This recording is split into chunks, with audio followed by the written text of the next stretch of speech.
We've started our service this morning with a land acknowledgement. It's one that we are saying from time to time now, not every week, partially so that we'll continue to hear it fresh, to let it do the work inside of us that we're hoping land acknowledgements will do. It is an acknowledgement of the land. It's an acknowledgement of the people who were on this land before European colonizers came here. And I think fundamentally a land acknowledgement is meant to reconnect us, our bodies and our hearts and our thinking to the land. And to acknowledge that the land had a relationship with, in our case, or in the case of folks who live in the right in the Exeter area, with the Abenaki, although we've learned recently that we should say Abenaki, that the language itself is taking on new life. So a land acknowledgement acknowledges the land and the people who were in relationship with the land. And I think really the work that it does in our minds is to help European folks whose ancestors came here as colonizers, to undo some of our assumptions about our relationships to the land, to undo the idea that land is something that we can own, that land is something that should be subdued in some way. And the culture that I come from, for sure, has that worldview in it. And so a land acknowledgement is just one of the pieces of undoing, to use the sewing thing that we're doing, undo that stitch and help us have a different relationship with the land and then with our own history. It helps us, I think that lots of folks from European heritage, excuse me, especially who have colonizers in our history, have a lot of broken relationships with the world. And so we're trying to pull those back together. We're trying to remember that we are kin with all of the world, that we are not something separate from it, but we are in it and of it, and we are the earth and the world. We are all woven together. And it's most of the time, I think it feels like a abstract concept to say that.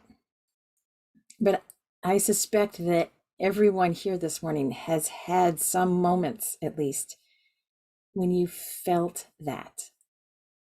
And so now it's a matter of remembering how deeply we are kin with all around us and expanding that relationship. It's something that we forget so often, but it is never gone from us.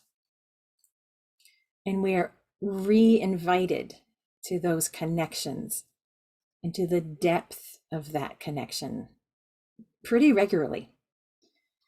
And so the work is to accept more and more of those connections, even when it's awkward and even when it's clear that it will change the way we go through our days, which can be unsettling, but it settles us into a much deeper place where we have ourselves and that love in our hearts that sustains us through everything.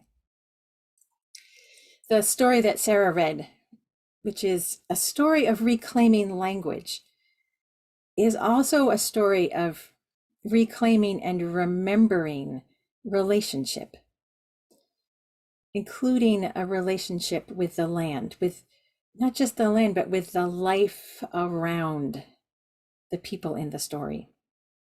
Maybe you noticed in those beautiful illustrations that at the beginning of the story, the young girl's hair is black as a raven. And then in the picture of the young people in the residential school who are having their language taken from them, it shows a bird being caged.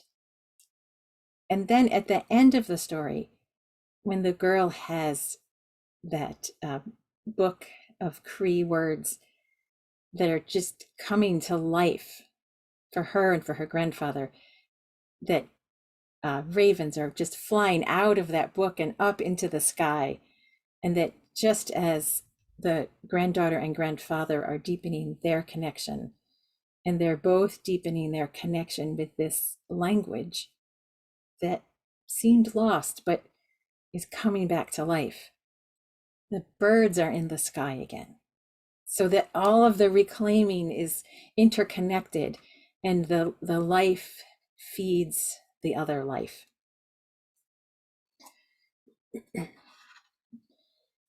And I think that Herb Moyer dropped some of the Cree language into our chat. I'm looking at you, Herb, but you can't tell that. So if you scroll back through the chat, I think you can see the Cree language is one of the languages from the North American continent that did get put into a written form. Many of the languages, most of the languages, don't have a written form, Native American languages. But Cree does, and so it's you can scroll back in the chat and see a little bit of it. And of course, it's out there on the World Wide Web, and it's delightful just to look at it and see the complexity of another language that has been put into writing, taken from its oral form and turned into a written form. In June, I was out in Minnesota at the invitation of the Anishinaabe people to join in that protest against the tar sands pipeline.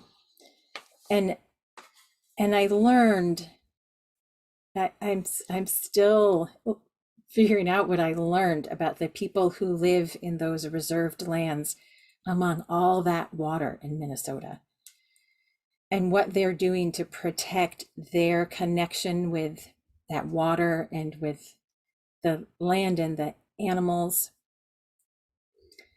And one of the few words of Anishinaabe that I learned when I was there was miigwech, which is thank you. I've always said that if you're traveling in a country where you don't know the language, the most important word to know is their version of thank you. So I've learned miigwech. And I heard it over and over and over again, which is why I learned it and why I feel like I can say it out loud. This is always true when you're learning a language you don't know. It's hard to get your mouth around those sounds that are new to you. And particularly with Native American languages, I want to be respectful about it, not say it wrong and be disrespectful. But the thing that people said to me there was they want the language to be alive. They want to hear it. They want us to try to make that connection and to honor the life of the language that is connected to the life of the land. The other piece that I learned about in Minnesota was the rice, the wild rice, which grows there and is the connection between the water and the people, and how sacred it is to the people, and how it is essential to the whole balance of the world. And when I stood in the wetlands that are the headwaters of the Mississippi, I was reminded of how sacred all the wetlands are. Our wetlands here at the edge of the ocean, and those wetlands in the middle of the country where that fresh water is flowing. In both cases, they're essential to the ecosystem. They're essential to just the beauty of the place, and they're the they're sacred ground. They're where life itself is renewed. And I had one of those moments where I remembered that kinship that I have with life. And I remembered what it means to be that deep in that relationship, and then to live forward from there. So one of the other words I learned was monomen, which is the word for rice. But it also means that relationship between the earth and the people. It means life. And now that I'm back in this life, I see in my social media feed, of course, because that's part of the relationship of the world these days, I see the camps that people have set up along that pipeline. And they've built traditional structures to make it through what is already starting to be a snowy winter for them. And I see the Anishinaabe words go by every few days, miigwech, minomen, and then other words that some of their words are just a whole sentence in a word. And I can't begin to put the sounds together yet. But the language itself reminds me that everything is connected, and remind me to put my feet on the ground and to remember the kinship with all that I have, and let the healing of the world go out from that place of deep kinship and a heart filled with love.